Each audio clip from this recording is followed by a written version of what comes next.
Velkommen til en ny episode av Notert med søster Bente Hadland og meg, Pål Johannes Nes.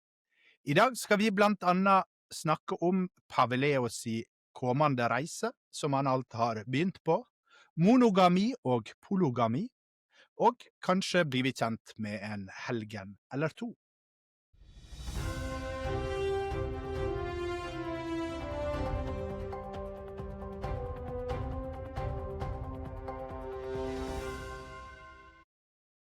Søster Bente, velkommen. Du er klar for en ny uke? Ja da, det skjer alt for mye. Så det er jo litt sånn vanskelig å velge faktisk. Nå må man velge bort noe hele tiden. Så det blir bare plass til en helgen. Ja, det er bra. Og det kan ha litt med at det er åpen dag på Katarina hjemme på lørdag. Det kommer vi tilbake igjen til på slutten. Jeg har tenkt at jeg og du i dag skal spille litt anfiolin, søster Bente, for vi har med oss en gjest mange kjenner fra sendingene våre fra Roma, Andrea Gagliarducci. Nå har jeg fått skikkelig svung på det vanskelige etternavnet hans. Vatikanist, journalist for EVTN og mannen bak bloggen Monday Vatican. Welcome, Andrea. Thank you. Very nice to meet you. I'm happy that you've been practicing your Norwegian. Yeah, like all the Scandinavian language, tak is kind of equal everywhere, so we can use it as a good thing. We're grateful that you're able to join us today. The topic that we're going to talk about is the Pope and what's he up to. Last Sunday, he released the apostolic letter. Can you just briefly tell us a little bit about this as a build-up to his trip to Tyrkia and Libanon? Yes, so the Pope released this apostolic letter, in Unitate Fidei, in the unity of the faith. And it's a letter that prepares, apostolic letter that prepares to this trip that started just today to Tyrkia and to Libanon. Why this trip?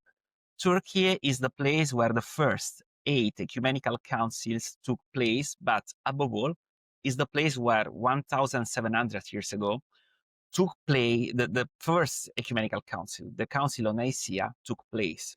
That council is very important because during that council, it was established the date of Easter, like we know it now.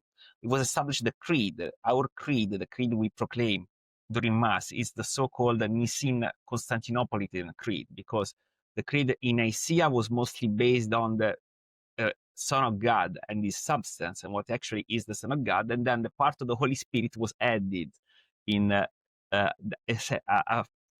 following council some 50 years later. And so this letter emphasizes that, because this council was very important also because it was the council of an undivided church. Still, there had not been the schism between the West and East. So it sets an example. Pope Leo writes in the letter that it's the moment to, at one point, set aside for now the theological matters that have been enduring the Christianity for these years and to focus on praying together, the common prayer to Jesus, the common prayer to God. This was a very, very important topic that actually even Benedict XVI developed very much, while Pope Francis loved more the notion of the ecumenism of blood. That means the common martyrdom of Christians, no matter if they were from East or West. Benedict XVI mostly focused on the idea of praying together. So since we are not still able to overcome our theological divide, that sometimes is like details, but details matter in these things, we can at least pray together because we have a common faith, and the common faith is the common faith on the Son of God. And Pope Leo took back this notion, so it's very important. It sets an example. And it's also a sort of a red line throughout all this trip. Pope Leo started today with obviously the political side. Is always a head of state, so whenever he goes to a country, he has to meet the president, he has to have a bilateral, that's normal, that's like protocolar, and then he delivers a speech to the diplomatic corps and the civil society, together with the president of the country. But then from tonight, he will be in Istanbul, and then he will go to Iznik, that is Nicaea, and then he will be in Fener, that is the headquarters of the Ecumenical Patriarchate, and they will pray together ecumenical patriarch Bartholomew will be at mass, at the final mass of the Pope, so will participate in this mass. The Pope will be praying in the Fener. So this idea of praying together is like the red line of this trip. Pope Leo's been our Pope now for 7 or 8 months. Do we see a change in the ecumenical way that from Pope Francis? We cannot see a change, but for one very specific reason. Ecumenical dialogue is something that goes on no matter what the Pope is. I mean, who the Pope is. I mean, this path started in this way after the Second Vatican Council. So now there are developments, but the steps go beyond the Pope. The Pope can give a nuance, can give an idea, but generally, that's the line given by the Second Vatican Council. So Pope Leo just gave this nuance of the prayer, ecumenism of prayer, that mostly, as I said, it's not new, because in the Catholic Church there are not new things somehow. But the ecumenical dialogue is going on, and so this trip is something that already Pope Francis planned and is taking place now. The trip to Libanon, the same, it was already planned, it will be ecumenical as well. With having this ecumenical trip this time with Bartholomew, it's not the first time. Pope Francis had Bartholomew on a trip for 3 times. And also Pope Francis also had an ecumenical trip to South Sudan with also the Anglican Church.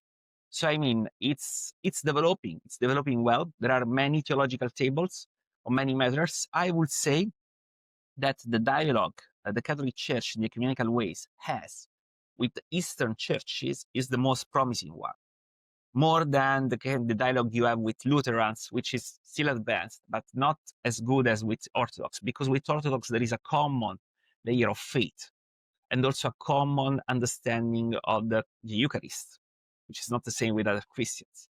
And this helps a lot. So now it's mostly about overcoming the fences we had during these years. For example, in many Orthodox churches, the Catholic baptism is not recognized as normal baptism. So sometimes there is this phenomenon of the rebaptismal baptisms of Catholics that are going to marry Orthodox, and they cannot marry because the Orthodox don't. And vice versa sometimes, but not as much as in the Orthodox side. So these are the fences we're overcoming. But the ecumenical dialogue is going on, and I think it's just a matter of time that, even the theological things will be overcome, because let's face it, we have theological issues even within the Catholic Church, within the same thing. So these nuances are going to be overcome in view of something bigger. During the speech the Pope had today, he was referencing 2 things that I thought was a little bit interesting. First of all, he was talking about the Turkish Pope. And then he said that he's the 4th Pope visiting Turkey. Do you have any comments on those 2 things? Well, yes, let's start with the Turkish Pope. Turkish Pope is John 23rd, Saint John 23rd. Saint John 23rd was apostolic delegate and vicar in Istanbul since 1933 to 1945. He was there during the Second World War. He was also instrumental to save Jewish during the Nazi period in that situation. And he did a huge work of rescuing Jewish together with von Papen, that was a Nazi general but Catholic. So he had such an impact in Turkish society that when he was elected Pope, Turkish called him as the Turkish Pope. They think of him as a Turkish Pope. But I will say, John 23rd had this specific charisma. You go to Bulgaria, he was in Bulgaria before being to Turkey, and they call him the Bulgarian Pope in Bulgaria because they think of him as a Bulgarian. So it was instrumental. So when the Pope says it's 4 popes, yes, it's 4 popes, but I would say it's 5, because John 23rd was there and has been living there for a long time before, although he was not Pope when he was there. Then every Pope went there. Paul VI went to Turkey, John Paul II went to Turkey, Benedict XVI went to Turkey in very crucial situation, because it was also after the Regensburg speech. So it was also important to re-bridge with Muslim world. Pope Francis went to Turkey. And now Pope Leo XIV went to Turkey. Why Turkey? Because Turkey, first, has been the place of the early Christianity. 8 ecumenical council there, ecumenical patriarchate is there. Istanbul was the second Rome, also because it was the center of the empire when it was Constantinople for a while. Secondly, because it's a place of passage. Turkey is the only country in Europe that is part in the west, part in the east. Actually, when you go to Turkey and go to Istanbul, you land in Asia and then you go on the western side. There is this huge bridge on the Bosphorus that is very, very specific. Third, because no matter what, the Catholic community is small but very active there. Very small, like 0.03% of Catholics in Turkey, but very active because, especially during the Ottoman Empire, obviously, you could not show churches. You could not proclaim to be Catholic, but Catholics were tolerated somehow. So if you go to Turkey, for example, no churches are visible from the street. Every church needs to be behind a door and behind a cloister. So generally it seems that you have a building, you have a door, you open the door, then you find a courtyard, and then after that a church. So from the street you never see a church because this was an Ottoman provision. But behind that door you could do whatever you wanted. There was a huge moment of tolerance. Actually, when Kemal Atatürk started the so-called modern Turkey back in the 20s, so the secular Turkey, somehow we lost some religious issues. So much that, for example, in the secular Turkey, some churches became museums. Not even mosques, but museums, because religion was not as important as the state. And that's why the popes always see Turkey as a place, as a common venue to visit. And in every case, there have been speeches that were very important. In every case, there was this meeting with the ecumenical patriarchate that actually just go for the distance and neared Orthodoxy and Catholicism. And so Turkey is like a rite of passage, I would say. Is there persecution of the Catholics in Turkey, or are they living peacefully together? There is no persecution. That's something I can assess. I've been to Turkey with Pope Francis back in 2014. I do remember the situation. Persecution is not a word. Obviously, there are some difficulties because Catholics live in a state that actually doesn't give so much recognition to other religions other than Islam. So, for example, the Catholic Church doesn't have a juridical entity, which makes things difficult. For example, after the earthquake a couple of years ago, it was difficult to deliver aid unless you didn't pass through the state. But then when you pass through the state, you never know where aids are going because the state makes the decisions. So this is pretty much a problem in general for the Catholics over there. But I wouldn't say persecution. Obviously, they go to mass. They can go to mass very easily. There are no problems with that. If you're Catholic, it's not a problem if you're Catholic and you're with Muslim people or with people of other religions. That's not something that happened. But mostly this comes from the Ottoman Empire. Like all the empires, Ottoman empires used to have a huge tolerance for small communities because the small communities were part of the mosaic, of the tapestry of the empire. For example, I'm Italian, and during the 19th century, there was a big generation of Italians, like top officials, especially of banks, because after the Crimea War in the 19th century, where Italy was part of the story and was with Turkish state, a lot of Italians were sent there as part, for example, the commercial bank and other business places. And then they had children there. And then these children were Turkish, so they were called the Levantine. So there is a small community of Italians that are Levantine, so born in Turkey, although Italian, and they're Catholic, obviously, because the tradition, everybody's Catholic. They never had huge problems. I met some of them when I was in Turkey. So no persecution, obviously difficulties. That's the point. I wrote you earlier today because I thought there were so many security guards. We saw security guards with machine guns, things that we never saw with Pope Francis. Is that a change?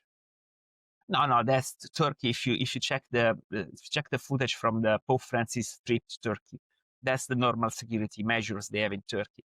Turkey is obviously a presidential state, but it endured a couple of attempts of coup during these years, and some also like unrest, people unrest with protests and whatsoever. Protests that, to Europe seemed huge, but to Turkey were not as huge as they seemed to Europe. When I went with Pope Francis, there was a lot of security. Obviously, it was like difficult as well, because it was also after the elections that brought Erdogan to win the presidency again. But the election was characterized by huge protests, and we saw 1 million people in the squares to protest against the government. But then Erdogan got like 2/3 of the votes. So when I was there, I asked, but how's it possible that you had 1 million people in this square? It was in Taksim Square. And then Erdogan wins. But 1 million people is 1/18 of the 18 million people that live in Istanbul. So it's like different parameter, very much different. But in the end, Erdogan always claimed to have a lot of security. And there has always been. I have friends in Turkey that keep saying that Erdogan is expanding security even now, even in normal situations. They say that there is a lot of sadness for people because they feel this like pressure from the army, but it's Turkey. This is the way they're ruling the state. There are many of our viewers, they don't have a feeling about how these papal trips are. It's a new thing that we cover in Norway. You've been, as you said, traveling with the Pope earlier. Can you just tell us a little bit about how that experience is and how much freedom you have to go around when you go to a country like Turkey? You have freedom.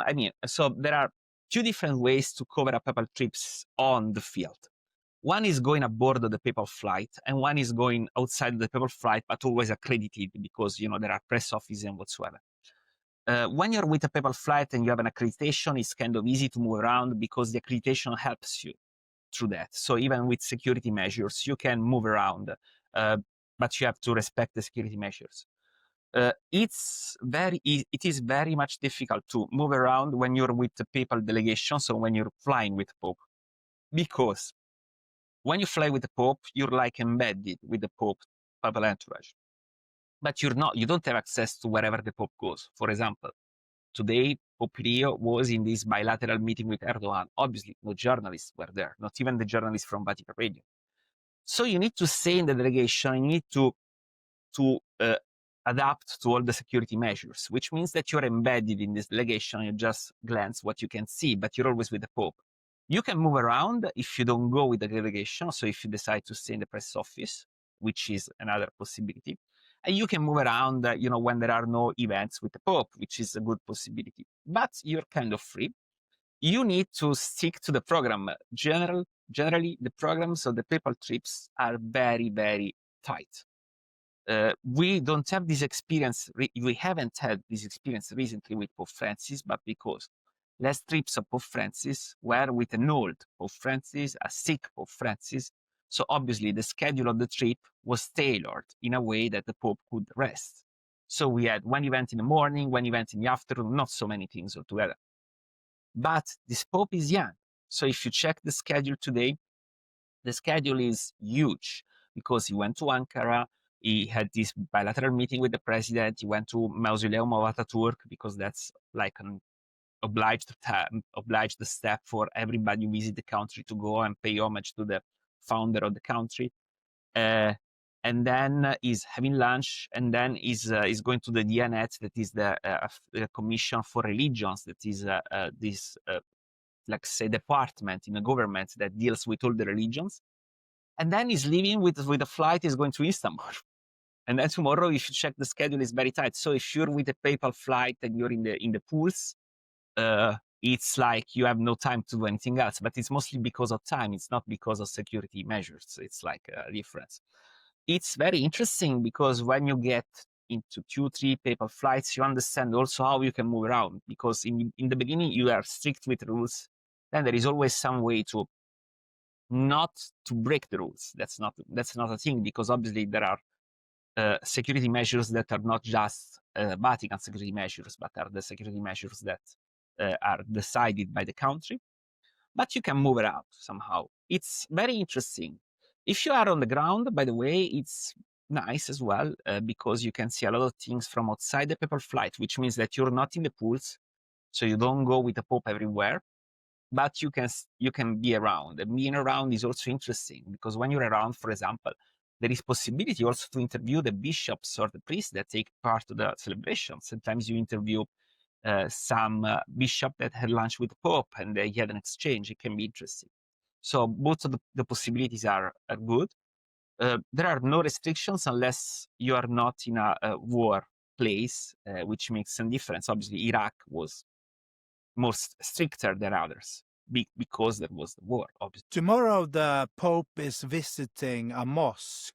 Is that a way to build a relationship with Islam, or what is going on there? Well, that visit is kind of a tradition for the popes. John Paul II went there. It's the same mosque, the Blue Mosque. John Paul II went there.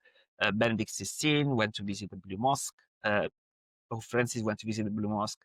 It's part of these efforts of the Holy See to have an interreligious dialogue. So it's part of the efforts to show vicinity also to Muslims and show a way to respect the Muslim world. Visiting does not mean, being part of a celebration. It's just a visit.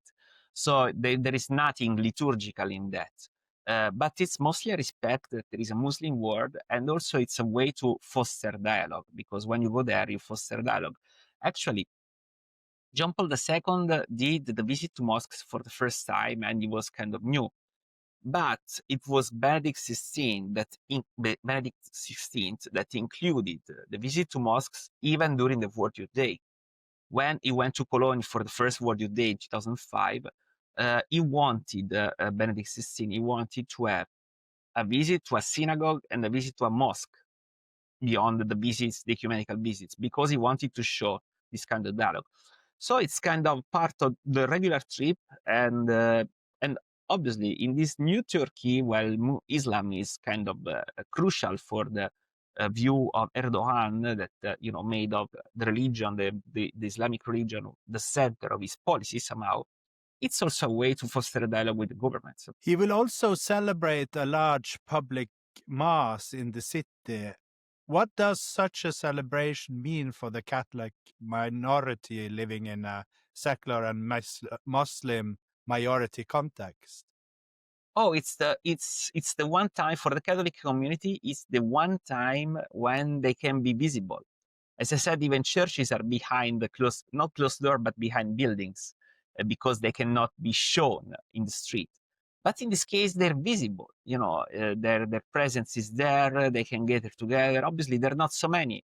I told you before there were 1 million people, and it was in the square, and it was 1/18 of the population of Istanbul. Think that Catholics in Turkey are like 30,000 overall, which means 0.03%. Anyway, it's not a factor. So you're not gonna see a huge crowd, but you're gonna see Catholics all together.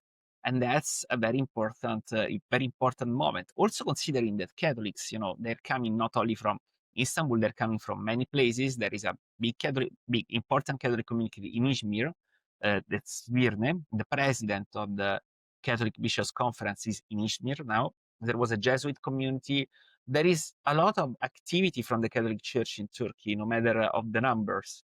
And so it will be important for them to see the closeness to the Pope and to be able to be there, visible, so even society will see that they're there. And then he's off to Lebanon. Why is the Pope going to Lebanon? Well, the trip to Lebanon was already a Pope Francis dream. Pope Francis wanted to go already in 2021, right after the COVID, and right after the explosion in the port that caused a huge distress in the country. But Pope Francis was also planning to go to Lebanon and have an ecumenical meeting with the Patriarch of Moscow. Let's remember, we're talking about 2021, so before the war in Ukraine and before any kind of distress you could have after the war in Ukraine, and after the fact that even Cardinal Koch spoke about heresy, the idea of the holy war in Ukraine. But there was this possibility. And then obviously Pope Francis couldn't go because after the explosion in the port, and also during the explosion of the port, Lebanon has been in a huge political crisis. They've been without president for more than 2 years. They could keep up, but obviously, there were not the conditions for the Pope to go. So Pope Francis tried to do whatever he could. He also summoned a day of prayer and fasting for Lebanon. He sent Parolin, the Cardinal Parolin, that is the Secretary of State to Lebanon, September 2021, in a sign that he wanted to go, but then it never happened because, the president came like 1 year and a half ago. Then Pope Francis got sick and unfortunately died. And so there was not a possibility. But now Lebanon is living his sort of renaissance, although renaissance is a big word. They have a president, they have a government, they're starting some reforms. They also have issues because Hezbollah, the Islamist party, is very strong there. If you see what happens in the Middle East now with all the war waged by Israel against Hamas, the war against Hamas is not just hitting Israel, it's not just hitting Gaza.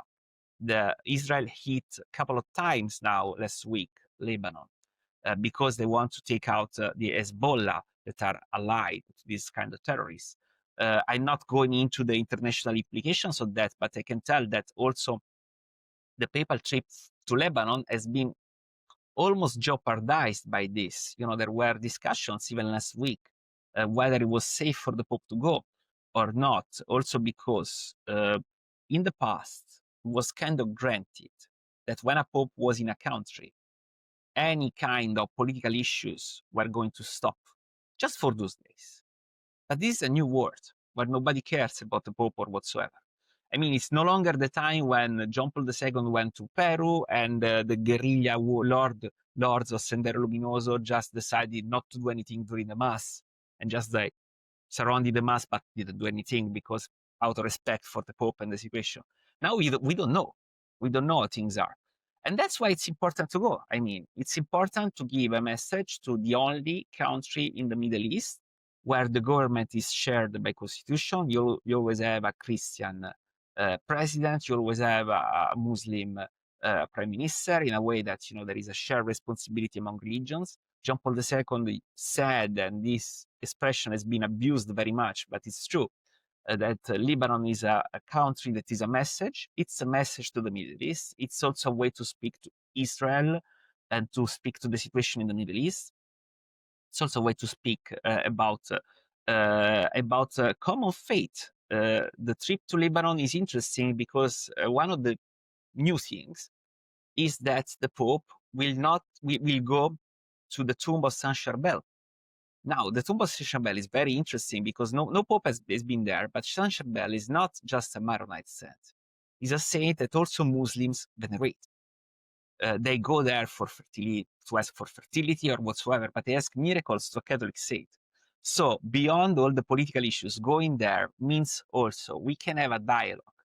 We can be together no matter all the differences. And that's the huge message. And that's why the Pope is going. It is kind of two tough places to start your pontificate, going to Turkey and to Lebanon. Is that also sending a message, or is he just taking over for Pope Francis because he planned all these things before? It's both, I would say. These trips were planned, and obviously, Nicaea was going to be done anyway because it's the 1700th anniversary of the council is this year, not the next year, so it was not going to be postponed. But at the same time, it was timely to go. Lebanon, it was possible now, was not possible with Pope Francis, but even in this case, Lebanon, like Turkey, is one of the countries that every Pope has visited because it's a bridge country. So Benedict XVI, last trip of Benedict XVI was to Lebanon, actually. And John Paul II went many times. So why not? And it's true that it's tough, but it's also true that this Pope wants to do some very, let's say, symbolic things. Rumor has it that he wanted to go to Algeria before these two trips because he wanted to go as a first trip to the places of St. Augustine. And now we know that going in the way to go to Turkey, and he spoke to journalists and asked him, and they said, well, I really hope to go to Algeria because he wants to do that. Algeria has not been done yet because obviously Algeria is a difficult country to deal with. But still, that's in the offing. That's something that will happen. This Pope, I don't think, is refraining from going to Ukraine if the occasion will take place. We know that there has been an invitation to return to Iraq. Pope Francis went already, but they want him to get back. And he did not close the door to that. He said, as soon as we can, not now, because now there are many things planned, but like in 2 years from now, I can expect a trip to Iraq or anywhere else in the Middle East or in the Gulf area. So, I mean, it's pretty much this Pope. It's interesting, and we're hoping that he also will travel to Norway in 2030 or 2031. We're leaving the trips, but when we have you on, I have 2 more questions for you. I hope we can talk also about a different topic. We received a document, or the faithful received a document from the Congregation of Doctrine of the Faith concerning monogamy. What is the substance of this text, and does it address the question asked by the African bishop, which was the background of this? Well, it's very long text, but I would say not very substantial in many issues, because it's mostly a collection of quotes and sentences, or thinking by many Catholic thinkers and theologians on monogamy. It does not address directly the issue of polygamy from African bishops. This is still part of a commission, a subgroup, let's say, a study group that sprang after the 2023 synod, 24 synod. So that's not addressing that. It was mostly a way to show how monogamy is important for the Catholic faith. It's one of the documents that were left suspended after the death of Pope Francis. If you think about that, it was delivered with no translations, which means that the Pope just delivered it because he was ready. There are some interesting situations, because obviously it does not pushes or backs polygamy, but it also does not push for polyamorous things that are now very common in the West, like an idea. There is this understanding of sexuality that goes a little beyond the procreation, but I think it was overestimated. I mean, it's obviously, they say it's part of the relationship. It's not that they have to think that they're procreating anytime they have sex, but it doesn't. It's not that you're close to procreation. It's the contrary. So pretty much it's a normal understanding of what the Catholic Church always said. Cardinal Fernandez said there was not a document of this kind. It's true, there was not, but mostly because this was generally common sense. So we never thought to have a doctrinal document of something that is considered common sense. So that there is not so much to see in it, unless you don't want to see it ideologically speaking. But it's very, very much solid theological reasoning, with a lot of quotations from many Catholic thinkers, theologians, or whatsoever. And there are other 2 documents we're expecting now from the dicastery that have been left after Pope Francis' death. And I think that by January, February, all the documents that were left will be published in this way. So like quickly with some presentation, but not so much. And in the end, I think that by the end of the Jubilee, even the Pope Francis pontificate that is being prolonged for this reason will be over, because still we're in the middle. There was a man on Twitter who wrote that this document is so solid and so clear that he was questioning whether or not Cardinal Fernandez was the writer. Do you have any comments on that? No, Cardinal Fernandez was the writer. It's his style. I mean, that kind of collection of quotes all together, it's Fernandez's style. Sometimes it's like, also, in my view, confusionary a little. It's not the classic style of a Catholic theologian from the West, but that's his style. No, it was he. And I really think he wanted to do that. And I really think he pushed Pope Francis to do that, also because, you might remember when he was appointed as prefect of the dicastery, there was this controversy about his theology of sexuality, with this book on the theology of the kiss and so on and on. So I thought, in his view, this was a way to show that, in fact, he was a solid theologian. And that's good. I mean, if the results are something that is not controversial is good, maybe. His quote, there are 250 notes or something like that, but nothing from fiducia. Is that also a way Well, there to is say that nothing we're of done? fiducia. There is nothing of fiducia supplicans simply because that's about irregular couples, and monogamy is not irregular. If you think about that, mostly, I think that we went beyond many of these controversies, but we're just absorbing the controversies. I really do not expect Leo XIV to change, to retract from any of these documents simply because it would be harmful to that. But you just absorb the situations. I mean, even for the traditionalists, traditional mass, the Latin traditional mass, it's not going back from traditionis custodes, so it's not going back from the idea that everybody needs to ask for a permission. But you remember 2 weeks ago, the nuncio to UK delivered a speech and said, well, but Pål Leo said that he's granting everything. So, you just overcome things. You just do not apply rules fully, or you apply them fully in a good way. This is what's going to happen, I guess. He also came with a Monteproprio yesterday about the Diocese of Rome. Do you have any insight in that? And what No, does that mean? that's a retraction. That's a return to the past, but it's a good return. Pope Francis. Well, the Diocese of Rome is very specific. So, especially Rome. Rome is divided in sectors. So you have vicar, the cardinal vicar, that is the vicar of the Pope, because the Bishop of Rome is the Pope. So you have a vicar, obviously, for administration, because the Pope cannot administer everything. And then you have a so-called vicegerente, that is the deputy, that is mostly in charge of the general organization, so the vicariate, and not the seminaries. And then you have auxiliary bishops divided in areas that are generally, like cardinal points: North, Rome South, Rome East, Rome West.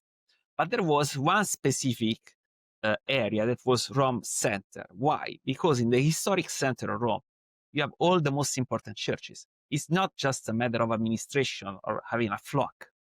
It's something very specific because you deal with cultural heritage, you deal with the state, you deal with a lot of things. You deal with a lot of tourists. Your community is not a normal community.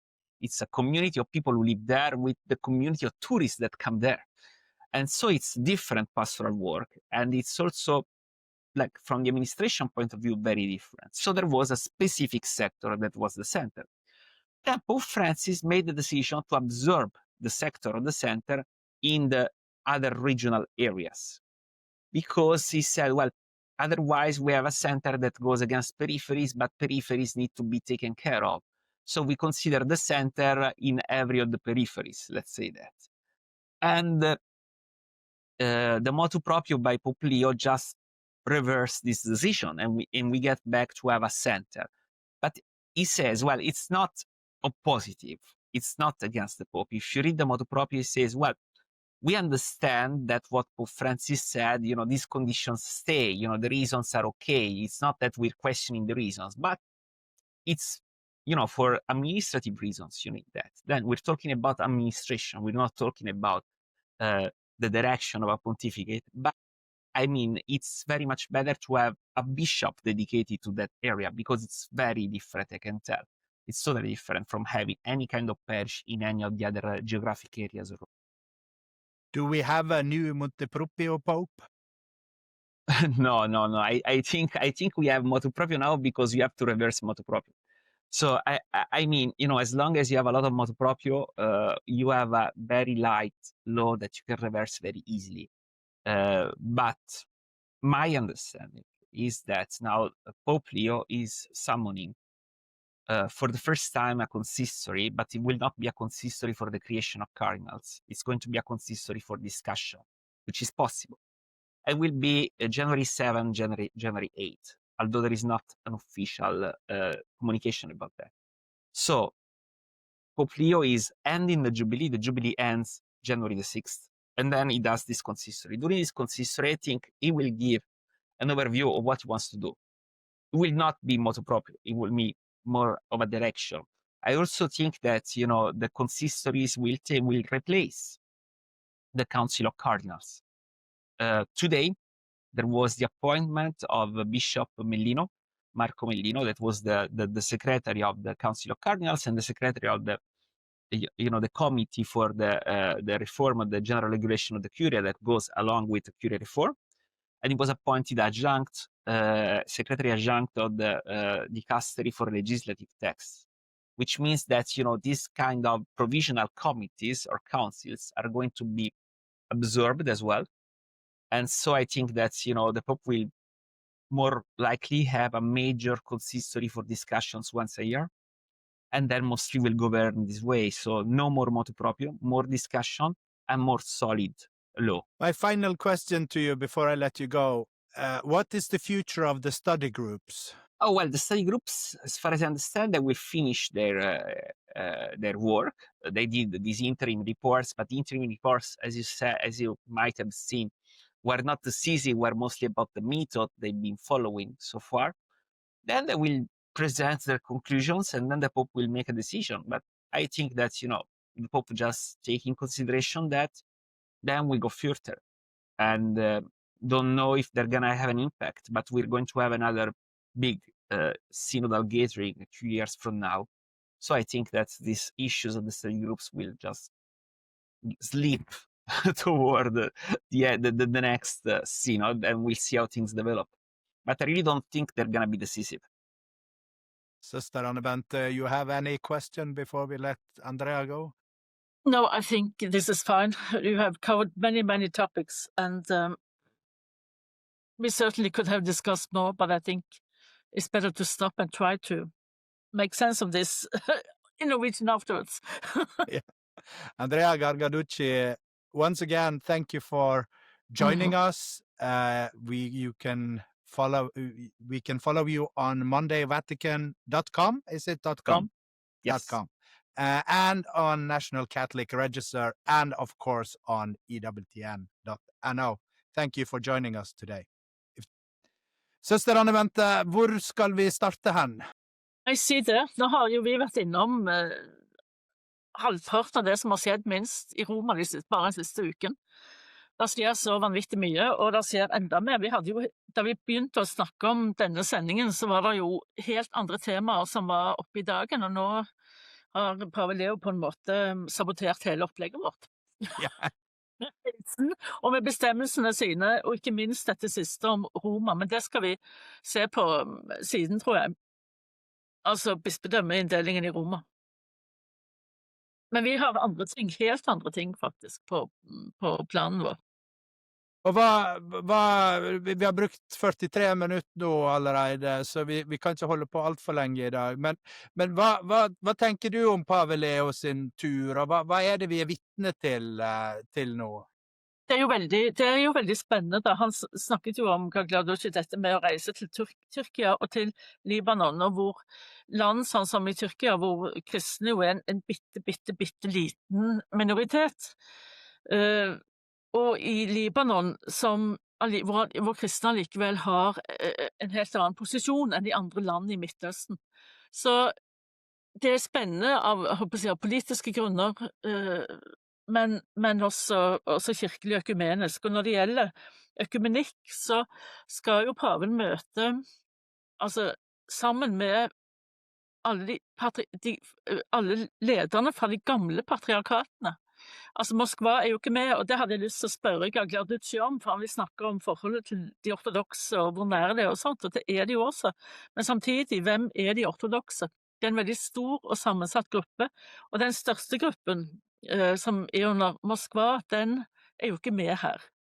Sånn at, men paven skal altså i Nikea, eller i det gamle Nikea, da møte med de 5 representanter fra de 5 gamle patriarkatene fra Roma da, paven selv, Konstantinopel, Alexandria, Antiokia og Jerusalem. Og de kommer sammen for å be i Nikea og feire 1700-årsjubileet for den Nikea, altså for trosbekjennelsen fra Nikea, Konstantinopel da. Så det er jo en veldig stor hendelse, og kanskje den viktigste hendelsen under hele denne turen. Våre lutherske venner, de med der, eller vet vi noe om det? Nei, ikke der. Det har jeg ikke inntrykk av. Men jeg tør ikke si det, men jeg har egentlig bare lest om den ortodokse deltakelsen. Jeg ble Og litt så overrasket når vi snakket før i dag, for da fortalte du om utviklingen for kristne og for katolikker i Tyrkia. Hvordan har den vært de siste 100 årene? altså, i 1915, før det armenske folkemordet, var 20% av befolkningen kristne.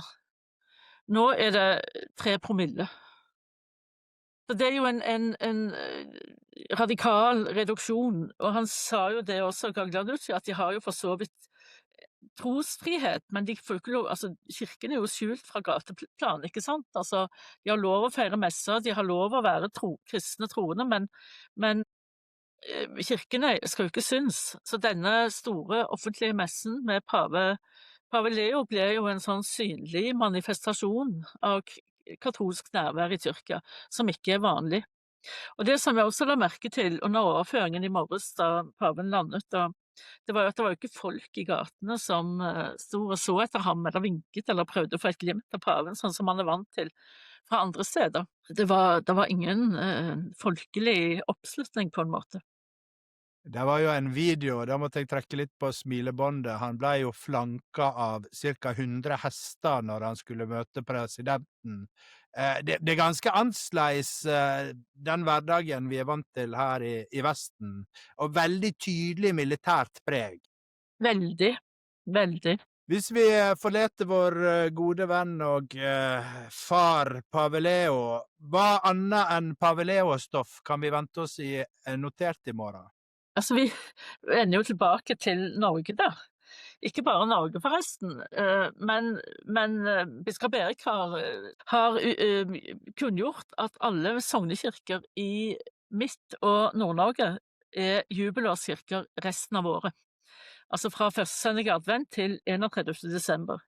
Så da har alle med rimelig avstand til sin sognekirke i Nord-Norge og i Midt-Norge sjansen til å oppnå jubelårsavlaten lokalt. Og dette har jo OKB hatt en stund allerede. Biskop Bernt kom tidlig i vår med opplysninger om at ikke bare Sankt Olav domkirke i Oslo, men også Sankt Swithun kirke i Stavanger og Sankt Paul kirke i Bergen er jubelårskirker. I tillegg til pilgrimsstedene som Bønsnes og Selja og sånt. Så det tar vi med oss som en god nyhet. Jeg må jo bare skyte inn der, vi oppfordrer da alle å gjøre sånn som vi skal gjøre fra Haramsøya på søndag. Da reiser vi tidlig til Tyrkia på en pilgrimstur, og er håpets pilgrimer før vi går gjennom den hellige dør i Vår Frue kirke, og går til skriftemål. Så vi må lage litt ut av det. Er ikke du enig i det når vi først har det? Ja, ikke sant? Og så er det også en fin ting med at biskop Erik er litt sent ute der, for det er han jo på en måte her. Så er det veldig fint at da løftes denne muligheten opp igjen i slutten av året. Og det er veldig bra, så alle må ta det med seg og få gjort noe med det. Og så skal vi også snakke om en ting som Pave Leo er veldig opptatt av, og det er jo kunstig intelligens.